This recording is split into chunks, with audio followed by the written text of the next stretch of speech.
Good morning students. आज हम Indian contract act में कॉन्ट्रैक्ट ऑफ गारंटी के बारे में पढ़ने जा रहे हैं। कॉन्ट्रैक्ट ऑफ गारंटी यानी गारंटी के अनुबंध या प्रत्याभूति के अनुबंध। कॉन्ट्रैक्ट ऑफ गारंटी ये इंडियन कॉन्ट्रैक्ट एक्ट के स्पेशल कॉन्ट्रैक्ट्स का एक पार्ट है। जिस प्रकार हमने लास्ट वीडियो में कॉन्ट्रैक्ट ऑफ इंडेमनिटी के बारे में पढ़ा था, उसी प्रकार कॉन्ट्रैक्ट ऑफ गारंटी के बारे में पढ़ेंगे। कॉन्ट्रैक्ट ऑफ इंडेमनिटी वह भी एक स्पेशल कॉन्ट्रैक्ट था। कॉन्ट्रैक्ट ऑफ गारंटी ये कॉन्ट्रैक्ट एक्ट के सेक्शन 126 से लेकर 147 तक में डिफाइन किया गया है। कॉन्ट्रैक्ट ऑफ गारंटी के बारे में समझने के लिए सबसे पहले हमें कॉन्ट्रैक्ट ऑफ गारंटी का डेफिनेशन समझना है, फिर उसके बाद उसका जनरल मीनिंग एग्जाम्पल के साथ समझेंगे। कॉन्ट्रैक्ट के बारे में आपने लास्ट वीडियो में बहुत पढ़ा है, आप सभी को जानकारी है कॉन्ट्रैक्ट किसे कहते हैं। गारंटी के बारे में आपने अपने डेली लाइफ में बहुत बार सुना है। यहाँ पर हम कॉन्ट्रैक्ट ऑफ गारंटी लीगली किस प्रकार से वर्क करता है उसको समझेंगे। तो इसकी शुरुआत हम सबसे पहले जो कॉन्ट्रैक्ट ऑफ गारंटी है उसके डेफिनेशन से करते हैं, और ये जो डेफिनेशन है वो इंडियन कॉन्ट्रैक्ट एक्ट के सेक्शन 126 में दी गई है। क्या है definition? Contract of guarantee is a contract to perform promise और discharge the liability of third party in case of his default. यानी गारंटी का अनुबंध एक ऐसा अनुबंध है जिसमें एक व्यक्ति दूसरे व्यक्ति से तीसरे पक्षकार की त्रुटि के कारण उसके यानी तीसरे पक्षकार के वचन को पूरा करने, उसके प्रॉमिस को परफॉर्म करने और उसके जो दायित्व हैं उनको पूरा करने का वचन देता है। एक बार फिर मैं बता रहा हूँ, कॉन्ट्रैक्ट ऑफ गारंटी एक ऐसा कॉन्ट्रैक्ट है जिसमें एक पार्टी दूसरे पार्टी को प्रॉमिस करती है कि यदि थर्ड पार्टी के द्वारा प्रॉमिस पूरा नहीं किया जाता है या उसके जो लायबिलिटीज है उनको पूरा नहीं किया जाता है, इस केस में वह स्वयं थर्ड पार्टी की जो भी लायबिलिटी है या जो भी उसके प्रॉमिस है उनको पूरा करेगा। तो ये कॉन्ट्रैक्ट ऑफ गारंटी है। यहाँ पर आप इजीली समझ गए होंगे कि एक पार्टी है वो दूसरे पार्टी को प्रॉमिस कर रही है कि तीसरे पार्टी ने यदि कोई डिफॉल्ट किया, तीसरी पार्टी यदि प्रॉमिस को पूरा नहीं करती है या जो तीसरे पार्टी की जो ऑब्लिगेशन है उसको यदि वह पूरा नहीं करती है, तो उस केस में जो सेकंड पार्टी है वो अपने जो है थर्ड पार्टी के बिहाफ पर प्रॉमिस को पूरा करेंगे या फिर उसकी जो लायबिलिटी है उसको पूरा करेंगे। तो इस प्रकार से ये कॉन्ट्रैक्ट ऑफ गारंटी है। ये कॉन्ट्रैक्ट ऑफ इंडेमनिटी और कॉन्टिंजेंट कॉन्ट्रैक्ट, ठीक है ना, ये जो क्षतिपूर्ति अनुबंध है या संयोगिक अनुबंध है, इन दोनों का हाइब्रिड है। किस प्रकार से है इनको अब हम समझेंगे। एक एग्जाम्पल हम लेते हैं। देखिए, यहाँ पर मैं एक व्यक्ति है और जिसका नाम आप सभी जानते हैं। व्यक्ति का नाम है बिल गेट्स।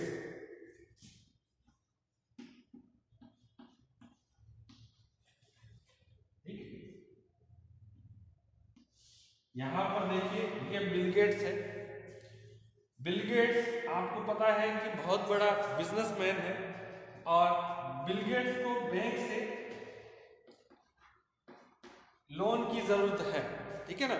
यानी बिल गेट्स है, उसे धन की जरूरत है, उसे मनी की जरूरत है। आप इसको बहुत आसानी से समझ सकते हैं। बिल गेट्स को पैसे की जरूरत है और इसके लिए बिल गेट्स ने बैंक से संपर्क किया, ठीक है। बैंक ने जो यहां पर देखिए बिल गेट्स है, उसको पैसे की जरूरत है और इस पर्पस के लिए बिल गेट्स ने बैंक से कांटेक्ट किया। बैंक ने क्या कहा कि हम आपको लोन तो दे देंगे, बट उसके लिए गारंटी देनी पड़ेगी किसी न किसी को आपके बिहाफ पर, तभी हम आपको लोन देंगे। गारंटी बैंक इसलिए मांगता है, डिमांड करता है, क्योंकि यदि बिल गेट्स है वो डिफॉल्ट कर जाए, यदि वो पे नहीं करे तो कोई व्यक्ति तो हो उसके बिहाफ पर पे करने वाला।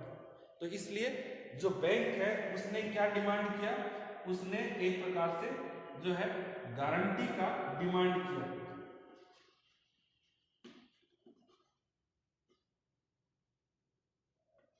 Guarantee demand. अब आगे आप इसको समझे। अब क्या है, जो बिल गेट्स है उसका एक दोस्त है और इस दोस्त का नाम है कमल।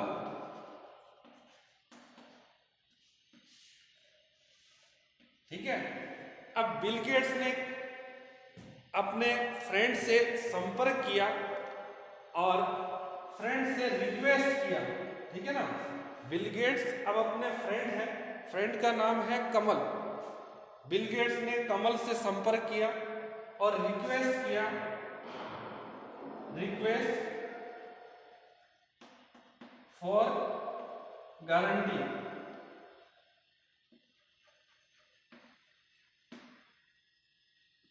ठीक है, कि वो कमल है वो बैंक में बिल गेट्स के बिहाफ पर गारंटी दे। ठीक है ना, तो यहां पर देखिए कमल है उसने अपने दोस्त के लिए ये काम करना जो है डिसाइड कर लिया कि बिल गेट्स के बिहाफ पर वह जो बैंक के अंदर गारंटी देगा। ठीक है ना, तो यहां पर देखिए ये जो यहाँ पर कमल है उसने बैंक के अंदर जो गारंटी है वो बिल गेट्स के बिहाफ पर दे दी। अब आपको यहाँ पर समझना है कि ये जो कॉन्ट्रैक्ट ऑफ गारंटी है वहाँ इसमें 3 पार्टी होती है। ठीक है ना, जैसे कॉन्ट्रैक्ट ऑफ इंडेमनिटी के अंदर 2 पार्टी होती है, एक पार्टी को हम जो इंडेमनीफायर करते हैं, दूसरे पार्टी को हम इंडेमनिटी होल्डर कहते हैं। उसी प्रकार से कॉन्ट्रैक्ट ऑफ गारंटी में 3 पार्टी है। जिस व्यक्ति को लोन चाहिए उसको हम कहते हैं प्रिंसिपल डेटर। ठीक है, प्रिंसिपल डेटर। और जो लोन देने वाला है, ठीक है, यहां पर आपको स्क्रीन में दिखाई नहीं दे रहा है, मैं थोड़ा इस साइड में लिख देता हूं।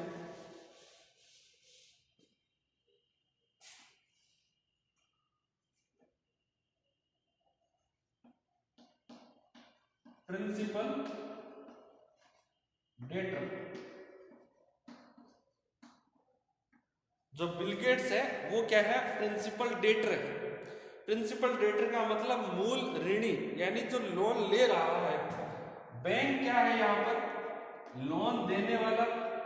ठीक है ना, तो इसको हम कहते हैं क्रेडिटर।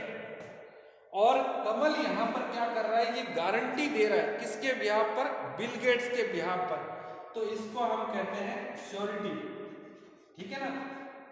अब हिंदी में क्या कहते हैं ये भी समझ लो, कुछ हिंदी मीडियम के स्टूडेंट्स। प्रिंसिपल डेटर मूल ऋणी जिसने लोन लिया है, क्रेडिटर का मतलब लेनदार। ठीक है ना, ऋणदाता जो लोन दे रहा है, और श्योरिटी का मतलब क्या होता है, प्रतिभू। ठीक है ना, जो गारंटी देने का काम करता है।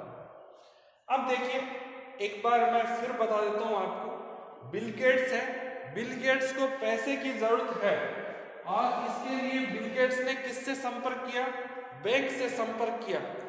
बैंक से रिक्वेस्ट किया कि मुझे आप लोन दें। बैंक ने कह दिया कि हम आपको लोन बिल्कुल दे देंगे, बट आपको जो है गारंटी की व्यवस्था करनी पड़ेगी, गारंटर की व्यवस्था करनी पड़ेगी जो आपके बिहाफ पर गारंटी दे सके कि आप लोन लेके भाग तो नहीं जाएंगे या आप लोन लेके डिफॉल्ट तो नहीं कर जाएंगे, इस बात का गारंटी देना है। ठीक है ना, तो बैंक ने गारंटी का डिमांड किया। उसके बाद जो बिल गेट्स है, बिल गेट्स अपने पुराने दोस्त के पास पहुंचा और उससे रिक्वेस्ट किया कि वह उसके बिहाफ पर बैंक में गारंटी दे। दोस्त का नाम है कमल, और कमल ने जो है डिसाइड कर लिया कि वह बिल गेट्स के बिहाफ पर बैंक को जो है लोन के लिए गारंटी देगा। तो यहाँ पर देखिए, ये जो पूरा सर्किल है, यहाँ पर 3 कॉन्ट्रैक्ट बन रहे हैं। पहला कॉन्ट्रैक्ट है वो इनके मध्य बन रहा है, ठीक है ना, फर्स्ट कॉन्ट्रैक्ट। दूसरा कॉन्ट्रैक्ट है ये क्रेडिटर और श्योरिटी के बीच बन रहा है। तीसरा जो कॉन्ट्रैक्ट है वो बन रहा है प्रिंसिपल, डेटर और श्योरिटी के बीच, ठीक है ना। इस प्रकार से कॉन्ट्रैक्ट ऑफ गारंटी के अंदर 3 कॉन्ट्रैक्ट होते हैं। फर्स्ट कॉन्ट्रैक्ट क्रेडिटर और प्रिंसिपल डेटर के बीच, दूसरा कॉन्ट्रैक्ट श्योरिटी और क्रेडिटर के बीच, और तीसरा कॉन्ट्रैक्ट होता है श्योरिटी और प्रिंसिपल डेटर के बीच। यहां पर क्या है देखिए, बिल गेट्स को बैंक ने लोन दे दिया 500 करोड़ रुपए का, 500 करोड़ डॉलर का, सॉरी। अब यदि बिल गेट्स है 500 करोड़ रुपए पे नहीं करता है, तो इस केस में जो कमल है वो बिल गेट्स के द्वारा लिए गए लोन को रीपे करने के लिए लायबल होगा, ठीक है ना। तो इस प्रकार से यदि प्रिंसिपल डेटर, ठीक है ना, डिफॉल्ट करता है, यहां पर आप समझ गए होंगे ये फर्स्ट पार्टी है, ठीक है ना, और ये सेकंड पार्टी है, और ये है थर्ड पार्टी। 3 पार्टी हो गई। तो फर्स्ट पार्टी है, उससे सेकंड पार्टी ने प्रॉमिस किया कि यदि थर्ड पार्टी यानी बिल गेट्स अपने लोन का रीपेमेंट नहीं करता है या लोन का रीपेमेंट करने में डिफॉल्ट करता है, तो ऐसी परिस्थिति के अंदर वह उसके लोन का रीपेमेंट करेगा। तो इस प्रकार से इस पूरे जो प्रोसेस को हम कहते हैं contract of guarantee. Contract of guarantee के अंदर आप जो है 3 बातें ध्यान रख सकते हैं समझने के लिए। सबसे पहले तो कितने पार्टी होते हैं। कॉन्ट्रैक्ट ऑफ गारंटी के अंदर 3 पार्टी हैं, तीनों का नाम याद रखें। फर्स्ट है क्रेडिटर और फर्स्ट क्रेडिटर, सेकंड श्योरिटी, और थर्ड पार्टी है जिसको हम प्रिंसिपल डेटर के नाम से जानते हैं। कॉन्ट्रैक्ट कितने होते हैं? कॉन्ट्रैक्ट भी 3 होते हैं। पहला जो कॉन्ट्रैक्ट होता है वो क्रेडिटर और प्रिंसिपल डेटर के बीच होता है। दूसरा कॉन्ट्रैक्ट है वो क्रेडिटर और श्योरिटी के बीच होता है, और थर्ड जो कॉन्ट्रैक्ट है वो श्योरिटी और प्रिंसिपल डेटर के बीच होता है। तो इस प्रकार से 3 पार्टी होती है, 3 कॉन्ट्रैक्ट होते हैं, ठीक है। अब हम समझेंगे लायबिलिटी के बारे में, ठीक है ना। ये तीसरा पॉइंट है, याद रखना है, भूलना नहीं है कुछ भी। देखिए, फर्स्ट लायबिलिटी है लोन को रीपेमेंट करने की, वो किसकी है? बिल गेट्स की, ठीक है ना। यानी जो बिल गेट्स है उसका होगा primary liability.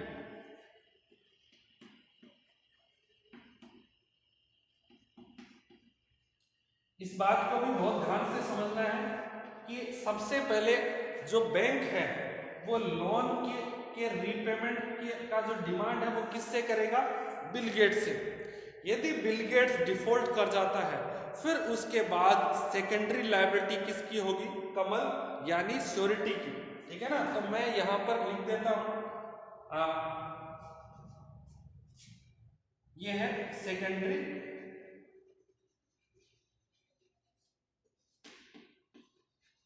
Liability.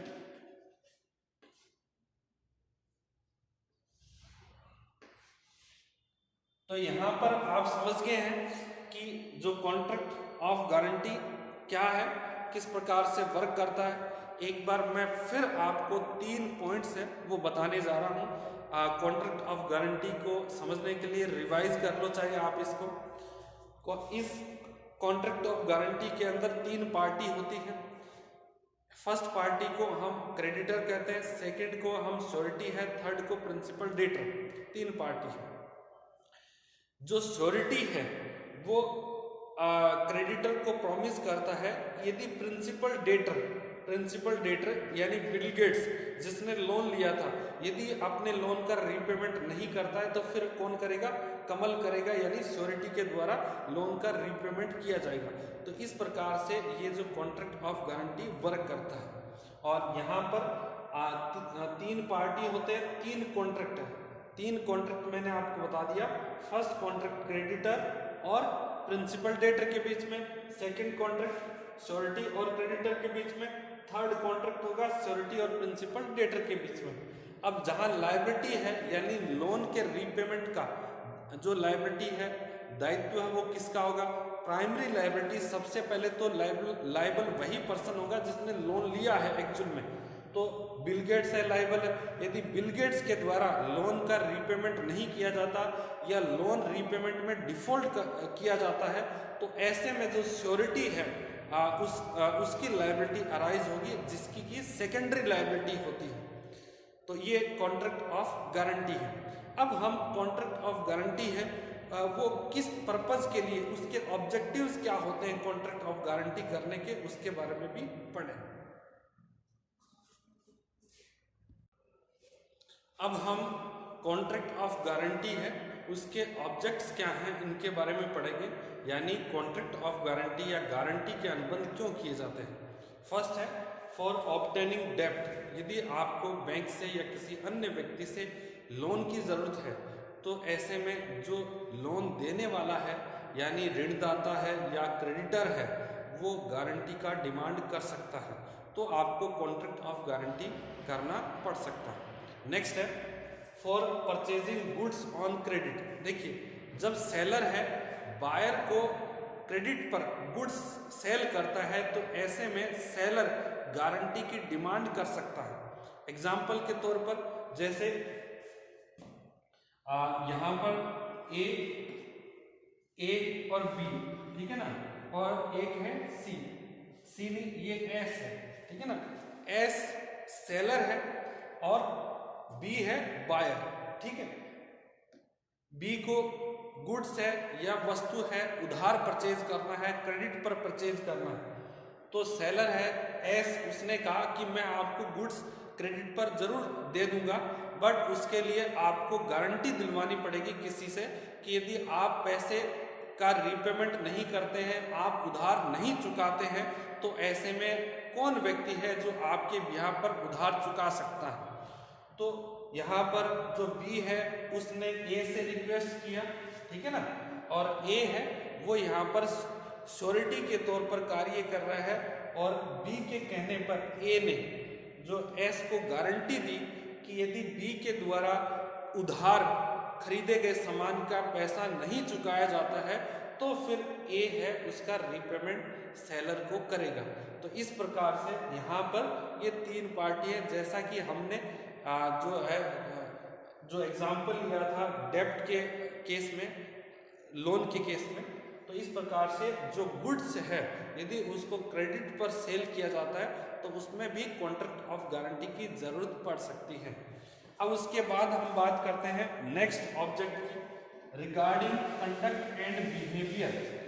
Conduct and behaviour का मतलब क्या है कि जैसे बहुत बार जो यदि आप कहीं पर किसी कंपनी के अंदर जॉब ज्वाइन करते हैं, आप नौकरी के लिए जाते हैं, तो कंपनी के द्वारा आपको एक कहा जाता है कि आपको हम जॉब तो दे देंगे बट आपको किसी व्यक्ति से गारंटी दिलवानी पड़ेगी कि आपकी वजह से यदि कोई लॉस होता है तो उस केस में हम जो भी गारंटर होगा या जो श्योरिटी होगा उससे हम लॉस की भरपाई करवा सकें।